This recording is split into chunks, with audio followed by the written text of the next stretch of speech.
Good morning all.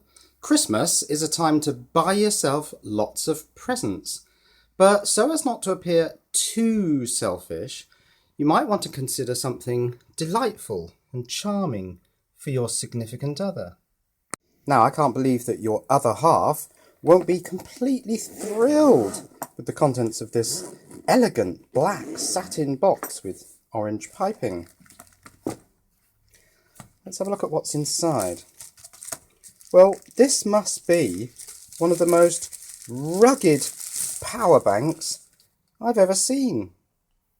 So it's part covered in this rubberized semi-flexible coating. Certainly that extends round the corners, so I imagine this would be quite good in a drop test. It just has a really solid feel about it. Nothing creaks or bends.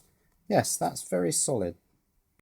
So let's switch it on with the on-off switch, and the first thing that happens is the display lights up with an indication of the battery's current capacity, 74%. Now if I double click this switch, the hazard indicator red lights start flashing. If I press and hold the switch, this really quite bright torch comes on, and then pressing the switch takes it through different indicator styles, SOS, rapid flashing. There are two 5-volt USB ports, auto current sensing, which Suaoki called the TIRC, maximum 2.1 amps. There's also a little 2.1mm jack output here, which can be switched between 12 volts, 16 volts, or 19 volts. So let's just try that. That's 12 volts out, there's 16 volts, and there's 19 volts, which you'd use for a laptop. Now the last of the outputs is engine start, covered with this rubber flap, and inside there we've got the very high current connectors, and this is for connecting to your car battery for starting your engine. And here there's a 15 volt 1 amp input for recharging the 18,000 milliamp hour lithium ion battery that's inside this unit. So that's the power bank itself. Now let's take a little look at the accessories which are in the lid of this case. Now it's good to see that we've got a proper UK adapter here. Let's take a look at the spec of that. So this is 15 volts at 1 amp. This of course is for charging the power bank. Now also of course you get the cigarette lighter adapter.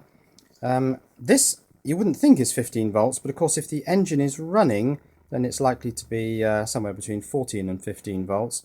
Probably not so effective if the engine of the car isn't running from the point of view of charging the power bank, but it would be interesting to see whether or not that's the case. You can look at that later on when I do my full review of this unit. For the multi-voltage output, there is a short 2.1 to 2.1 millimeter connecting lead and a set of standard laptop adapter plugs. Also in here there's just a standard USB type A to micro lead, and then finally the crocodile clips which connect to your car battery. Now these interestingly have an automatic sort of fuse.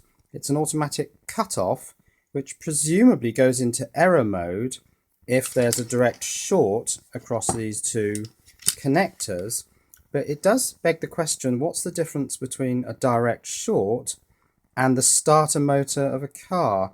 So another thing that will be interesting to test is how effectively this works when I do my full review of this unit. Now this isn't a review, this is just looking at a potential Christmas gift. When I do my review, it'll actually be on my reviews channel, Julian's Reviews. If you've not seen my reviews channel, then I'll put a link up here to a video on that channel, and if you like what you see, please subscribe and all that stuff. Now I want to have a little play with this. I'm not going to take it outside and try starting my car and all that stuff. We've seen it working, that a 3-cell LiPo with suitably thick wires running out to a connector can start a car engine. We've seen all that. I will do that in my full review, but for the moment I thought I'd just play with the multi-voltage output on this unit. So I thought I'd connect it to this air pump, which is a 12 volt motor. This is designed for sort of pumping up inflatables, and I'm going to see if this will tolerate the 16 and the 19 volts. Let's see how we get on. So using the supplied short cable, let's plug that into the output. Now I've chosen this because it's got a 2.1 connector already on it, so it's nice and easy to hook up. Okay, let's switch this on. And okay, that briefly powered up. Now let's see if I can get the 12 volts out. Not for very long.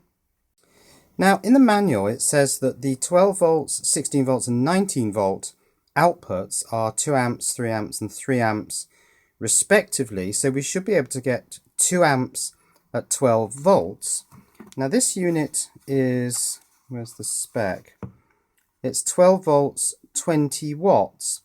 Well, now in DC terms that's less than 2 amps, because 24 watts would be 2 amps.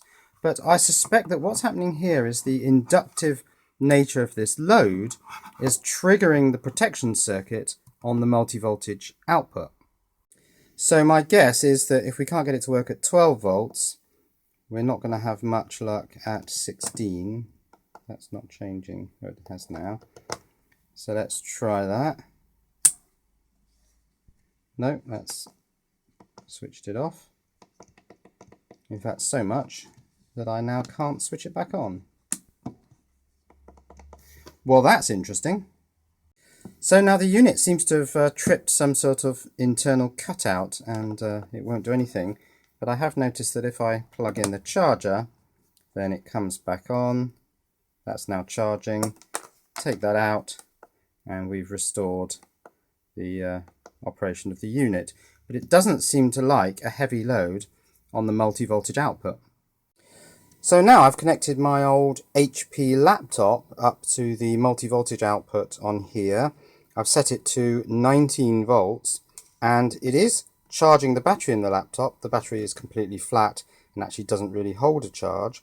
It's making a bit of a squealing noise. I'll put that up to the microphone. So you can hear that it does appear to be struggling a bit.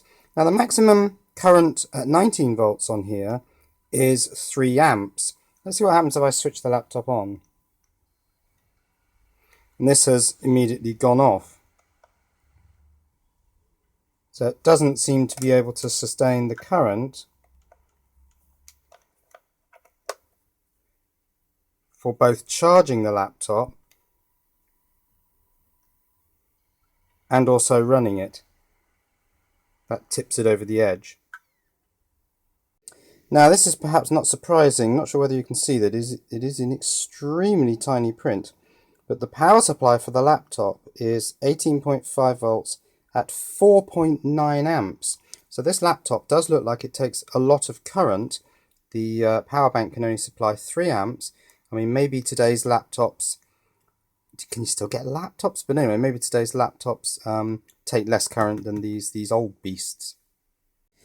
Okay, let's try something else. Let's try the USB outputs. Now let's switch the unit on. Okay, so we're getting a nice healthy 5.2 volts out of the Suaoki G7. Right, now this power bank is completely empty. It's sitting at 1%. I know that this can draw about 2 amps when it's empty, so let's plug it in and see if this can produce that 2 amps. Well, yes, it does appear to be doing that. The voltage is holding up reasonably well at 4.9 volts. 2 amps coming out, virtually 10 watts. So that looks pretty good. Let's swap to the other socket. I'm sure it'll be identical. Yes, once again, we're getting a good strong 2 amps out of the USB. So that's supplying 10 watts as it should. Good. So the Suaoki G7 jump starter and portable charger has a high capacity battery inside, 18,000 milliamp hours, has lots of different lighting modes, has good quality and competent USB outputs, but the multi-voltage output is underpowered. It's unable to run my old laptop at 19 volts, and it's unable to run this small air pump at 12 volts. Now, if it can't run this air pump, it's unlikely to be able to run the motor in a tire inflator, for example, and that would be something this would be very useful if it could run. I can't see that working myself. Now, the other important thing that this unit needs to do is to be able to start your car, so it'll be very interesting to see what the smart booster cable does. There's some interesting stuff on the back of this. Function, normal is on and green light, low voltage is off, red and flash, short circuit is off, beep and red light, reverse charge is off, beep and red light. But then it says, notice, when green light, forbid short circuit or reverse connecting to car battery. Well, I'm not sure what to make of all that. One thing I am going to have to check is whether or not this can both recharge a flat battery in a car, flat lead acid battery, and whether or not it can directly drive the starter motor from the LiPo in here if the lead acid battery in the car is effectively open circuit or not there. So I will need to test both those things. But there we are. Merry Christmas.